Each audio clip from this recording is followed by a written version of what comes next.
Fab. So, welcome to the Cogitarium. This is our third series of videos, and we're some months on from the last ones.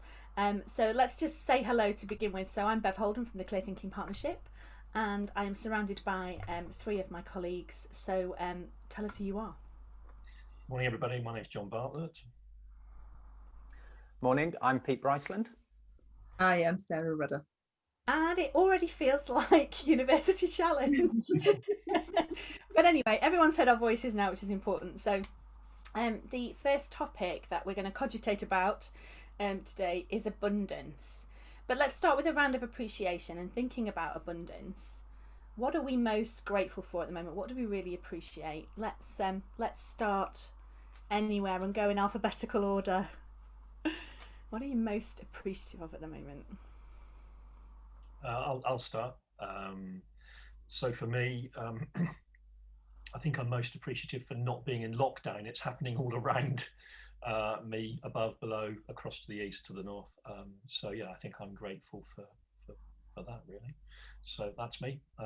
Pete, over to you. Yeah, so I think probably I'm most grateful to still have an office.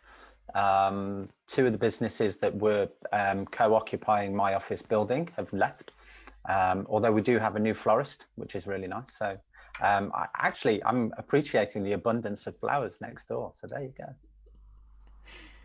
Fab. Sarah. I am appreciating blue skies and sunshine outside today because it's been a real dreary few days here and lots of rain. So appreciating the dryness outside. Fab. I think I am appreciating standing up. So I've spent so much time sat down, and I've made a concerted effort over the last week or so where I can to have conversations standing up. So if I'm facilitating anything, or if I can go out for a walk and talk to someone at the same time, I'm choosing to do that because the nature of work at the moment, I think for a lot of people, is that we're sat down. So I'm stood up today, which feels good. So I'm really grateful for the fact that I can do that. So let's think about our question. So the question that we've chosen around abundance is, what part does abundant thinking play in us thriving over the coming weeks and months? So who wants to kick us off? And we'll each take a turn, and we'll go in alphabetical order, but we can start anywhere. So what part does abundant thinking play in us thriving over the coming months?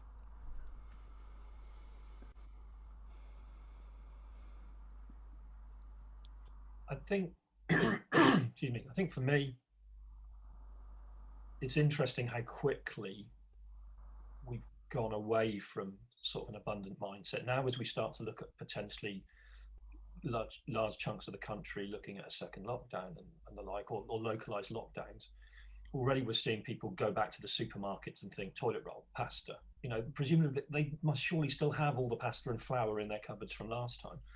And I think it's interesting that there are certain things which drive that scarcity, which are obvious kind of survival type things, but it really starts to bleed out into everybody's life. And it's very hard to think about being abundant and being generative and being constructive with colleagues, friends, family, when one has thinking, okay, have I got enough food in the cupboards?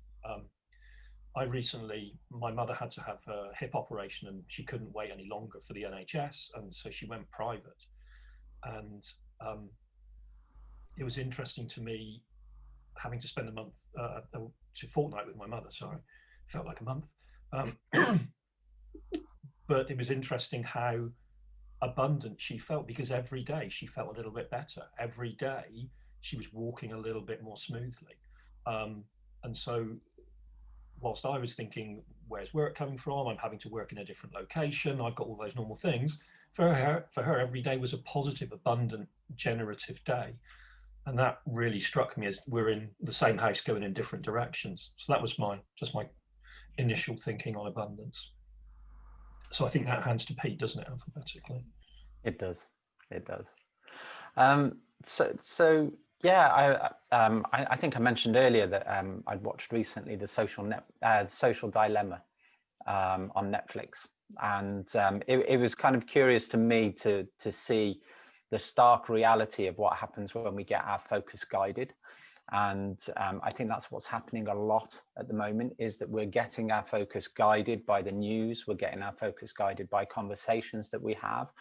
And because we're prone to conservation of energy in our thinking, very often we will just go along with whatever's presented in front of us. And sometimes it's worth challenging that and then looking at, okay, how can I see this differently? How can I see a different balance? Because if it feels like your world is contracting, if it feels like you're heading into that scarcity, it is definitely, for me, definitely worth expanding that viewpoint again and challenging that viewpoint and see if there's something on the other side that you can see, or remind yourself of the things like we just did with the you know, what are we grateful for in terms of abundance, you know, actually reminding ourselves of those things. For me, it's definitely challenging that worldview, the one that we're presented, the one that's cut and dried, that's curated by somebody else, and maybe taking that responsibility to curate it for ourselves. So what are your thoughts, Sarah? Yeah, I agree. I was just thinking about the sort of consciousness of thinking, and by that I mean noticing what that input is, noticing how useful or not useful that is, noticing how that sort of external input is creating a narrative for us that may or may not be supporting abundance or abundant thinking, and then being more conscious. And it is simple things, isn't it, around just stopping for a moment and thinking about the things that I am grateful for, reminding myself that now is not forever, although it feels like it, doesn't it, at the moment. So just but being conscious of that thought process is really helpful for me, you know, that's not the case. And I think there's also something about, you know, we're talking about abundance, and it may not be very easy to go directly from a feeling and a sense of scarcity to one of abundance, but what are the steps in between those two things? So it's for me, it's, you know, I'm not going to go straight from here to there, but can I make a shift? Is there some kind of marginal gain that I can make, that, you know, today, that takes me towards more abundance? Because I think sometimes we put pressure on ourselves, don't we, to, you know, oh, I'm thinking negatively, therefore I must think positively. And maybe we need to not see the world quite so black and white, or expect such black and white thinking from ourselves. There's a whole lot of stuff that happens in between there. Bev, what about you? So I'm thinking that I know what I thought before we started thinking, and now I'm thinking something different, which is good because it's fresh thinking. And I think it does link to something Pete was saying about curating our own content, our own what we consume, because consumption isn't just the food we put in our bodies and the drink we consume. It's the information that we consume and the opinions and the points of views. And I think where we put our attention, then we can determine whether we're putting our attention on the abundant aspects of our lives or the scarce aspects of our lives. And that's not to say that materially people don't suffer from scarcity, because that's absolutely the truth that they do. But I think there are people who are privileged, who have plenty, who don't really notice because it's not where they put their attention. And I like what Pete was saying just about I don't know what it was Pete was saying now, but there was the plot and I lost it. So I don't think people notice when they have got enough of something and they want more. And it was the lazy thinking bit that Pete was saying, so that we take these shortcuts. So I think if people have been on a particular path and things have come easily to them, so if you run a bar and your doors are open and your customers come in, there's a massive obstacle in the way for some business owners now because the doors are closed. So how do you get You're not going to feel abundant if you can't actually get access to the people who supply you with the abundance that you require and that you've found not effortless but easier up to this point. So I guess for a little while it becomes very difficult for people to see that they have got enough, that they have got what they need, because there's just this massive obstacle. And I think it requires us to see that there's, just because that door is closed, it doesn't mean that there aren't other things that we can do. That it requires people to think creatively, and but that's not a popular message. It's not what we're fed through social and mainstream media. It's all about blame, and it's about feeling sorry that we haven't got what we want. And I just think the messaging that we consume, if we're not careful, keeps us in that place of scarcity rather than letting us see that we have this capacity for finding a way through. What more do you think, John? There's just something when you're saying about sort of blame and things, where the sort of narrative around shopping your neighbours in for gatherings of more than 6 and the like. And I hesitate to get to sort of cosmic abundance on it, really, but there's something about, we're a first world economy, give or take. There's enough stuff to go around. Could we not do this more kindly? Is kindness something we need in abundance right now? I really agree about the what we're presented and what we choose to consume in terms of news media and the like. And I'm really taken with Sarah's point, and it's something we alluded to, I think, in one of the first 2 Cogitariums, about actually this all feels really big right now, even now. But it's like, if you can identify some milestones, some waypoints, you can chain your state, you can move forward bit by bit, then actually abundance, it's not a binary choice. It's not abundance or scarcity. It's, I feel a bit better today. I can do a bit more today. I can reach out to somebody else today. And I mean, even from my own perspective, I remember it was one of the, I think it was one of the breathing space calls where someone was talking about just speaking to somebody new every day in terms of business development. Just that little extra conversation pays off, I think. So, yeah, I think for me, you can have quite an abundant mindset and be quite scarce in your material belongings or in your surroundings or whatever it might be, you know.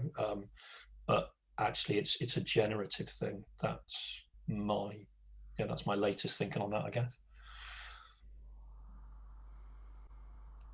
Pete, how about you? Yeah, I think again, it's agreeing with John. It's you know, looking at it as a generative process. So rather than, okay, we need to fix a mindset, or we need to, you know, because how do you fix a mindset? I mean, what even is a mindset? It's set. It's not set. It's completely fluid. And so it's recognizing that, and then looking at how do we become generative in terms of our thinking, and rather than, you know, look at a problem, you know, let's look at how we can focus on, you know, how do we improve things? How, you know, how can I make the best of this? You know, I'm just flicked into my mind then was the sort of like, you know, the Dunkirk spirit, the, you know, the sort of stories that your grandparents would have told you about wartime, where, you know, they did all these different things even though the chips were down, sort of thing.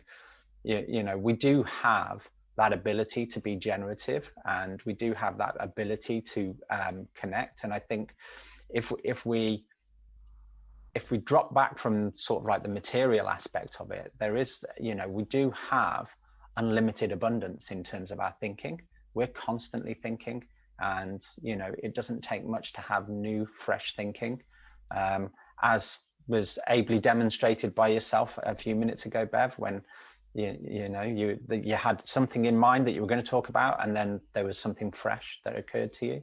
And I think sometimes we, again, we tend to go with the narrative that's there instead of creating our own narrative, when we absolutely have the function that we can create our own narrative. And it's maybe, you know, sometimes a little bit of effort on the days when we're feeling under the cosh, so we can put a little bit more effort in, but then on the days when it's easy, it just feels effortless. So maybe reconnecting with that idea that, you know, what's it like when it's effortless? You know, because when you ask yourself a question, you have to go off and find the answer. So what's it like when it's effortless? So, what's your thoughts, Sarah? I picked up on, we've used this word enough a few times. Bev, you used it when you were talking just now, and then John picked up on it as well. And I think for me that again kind of circles back to this idea of, can I go from scarcity to abundance in one giant leap? Maybe not, but could I go from scarcity to enough in a step? Yeah, I probably could. And I think perhaps it's about reconsidering what enough is. You know, if we all think back to how we were living our lives last year, our sense of enough maybe is different now. Certainly is for me. I can only speak for myself, but it certainly is for me. And I'm not just talking about income or material things, but enough time, enough space, enough energy, for instance. You know, those things, those are the things that create abundance. Not having enough shoes, because I spend most of my day in slippers these days.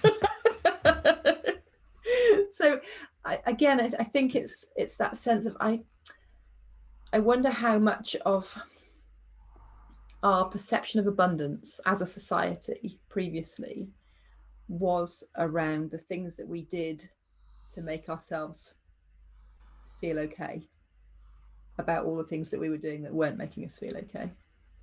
And for me, that's the shift towards abundance. Bev. So we're in a different time now. So what makes us feel abundant now is going to be different, isn't it? And maybe that's a good question. What makes me feel abundant now? Not what used to. Therefore, what am I clamoring after that I can't have anymore, or what am I striving for that I can't have? I was watching a video this morning from a lady she's called Sarah Hart, and she has this thing. It's the sign of enough. She talks about, and she's somebody who I've come across because of a connection in the thinking environment. But she's talking about how we value different things at different stages in our life. So we go through periods where we're acquiring stuff. It's like get a first job, get a swanky car, have a nice watch, buy nice clothes. You know, so it's very materialistic, and we want to acquire a house. But then obviously as we get older, we try and get rid of that stuff. We don't want as much. We declutter, we simplify things. So I think there's a natural flow in lots of people's lives where they do that, because they realise that the things that make them feel that they are abundant, that they have abundance, that changes. They value different things. We change as we go through the different stages of our lives. And this is the period we've gone through. It's like an accelerated change in lots of people's lives. So I think it's okay to say, what makes me feel abundant now? What feels like enough right now? And that's really easy to say from a point of view of feeling that I have enough. So I'm cautious that, back to a point I made earlier, there are people who have not got materially not got enough right now. So I think it's quite hard, but I think that perspective taking, abundance is about perspective taking. How can I look at this from a different perspective to notice what I do have in abundance, what I am grateful for, what I do appreciate? Because if we feel as though we're missing out on something that we think we're entitled to, or we were entitled to in the past, that really rocks people. But this, it's my right to have a successful business, to have a job, to have access to the people that I want to have access to. And when you have those things curtailed, if your focus is on what you can't have anymore, I think it can become all consuming.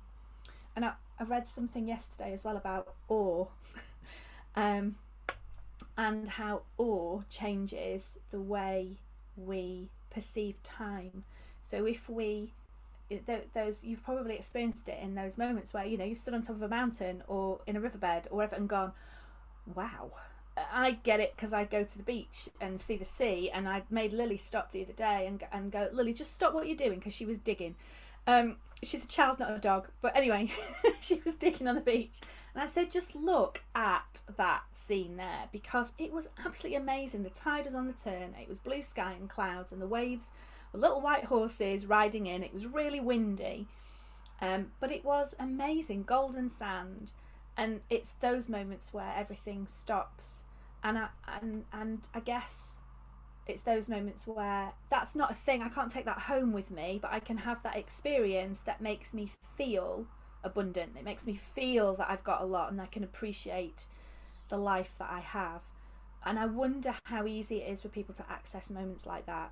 Maybe people find that bit hard, but maybe a step towards going from scarcity to abundance is finding those little awe moments along the way, because everyone can look up at the sky at night and hopefully see the moon or something, and get a sense of perspective in who they are that's different from when they are mired in the weeds and the detail of the here and now on the ground.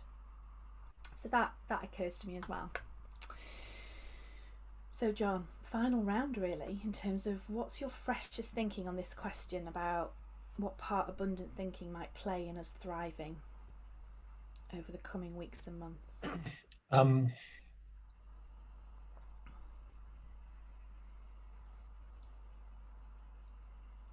I think, well, a couple of things from what you said there as well, really, in terms of, and it ties back to something Pete was saying earlier. Actually, we've never had more abundant data. I'm not a big fan of big data and all of that sort of stuff, as people will well know in this room. But in terms of things like casualty rates for COVID, in terms of access to things, it's never been easier to find out information in many ways than now. So you can educate yourself. There is an abundance of stuff. It's whether there's an abundance of willingness to dig into that information. And I think it's the same with the point you were saying about awe.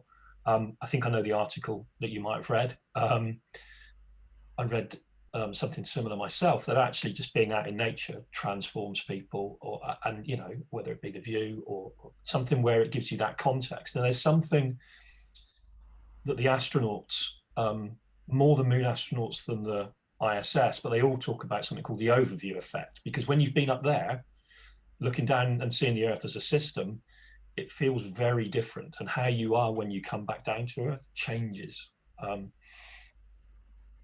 because you see a different, more abundant, more supporting system. And I think that's my freshest thinking, is how to, and I guess, in some ways this still leaves room for other people to think fresh from beyond this. This isn't like a definitive answer, but I think the thing for me about how do I be more abundant is be more open to more abundance, if that makes sense. So yeah, that's my freshest thinking. Pete. So just while you were talking then, I was reminded of again another Netflix program, which is My Octopus Teacher. Just an amazing documentary. But again, it talks about this connection with the system.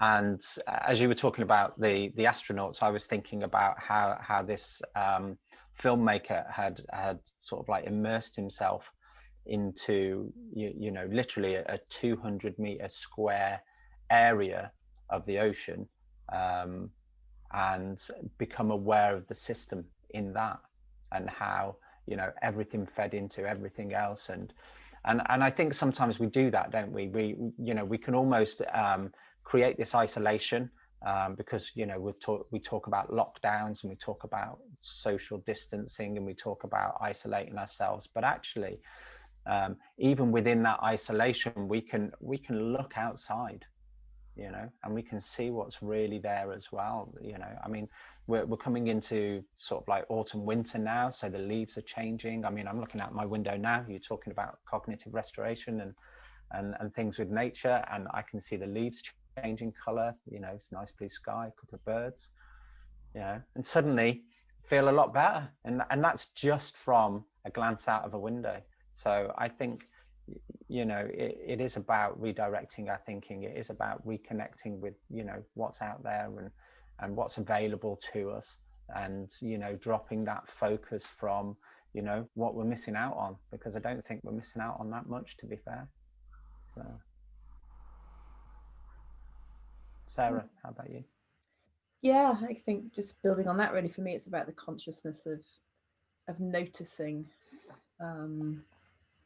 when I'm withdrawing, when I'm pulling in, when I'm operating from a not enough space. and applying that consciousness to noticing where there is plenty actually in my world, and focusing in my energy and attention on those things. Yeah, that's me, I think. Bev, over to you. So, as a former Disney cast member and a close personal friend of the founder of the Cambridge University Winnie the Pooh Society, I'm going to offer you a quote. And it's Piglet. It's about Piglet. Piglet noticed that even though he had a very small heart, it could hold a rather large amount of gratitude. And with that, let's have a break. So let's end there.